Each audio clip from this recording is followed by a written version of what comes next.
Hey guys, what's going on? We got Rebecca Ross here. She's part of the Ecom Wolfpack coaching program. What was like your drive in like joining the program? Well, my why is that I was literally going to retire in 3 days. Mhm. My set retirement date was 3 days from now, and we had a situation where one of our investments had to be put on hold, and that was part of our income. And I'm ready to just do something else. I've been doing my job for 28 years. How has your experience been like in the Ecom Wolfpack coaching program?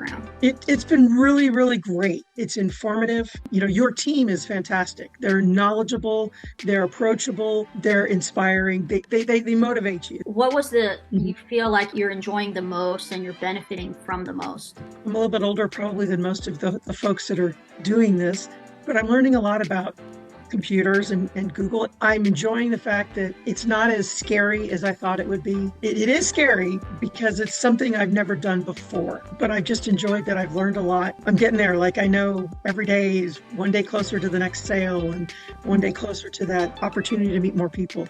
Is there anything else, Rebecca, you'd like others to know about the Ecom Wolfpack coaching program? Look, if you're here and you're watching this, it's because you've already seen Laura and you're already inspired and you are very interested, and that means you're an invested person. Take advantage of this opportunity. If you're willing to put the time and the effort in, it will reward you.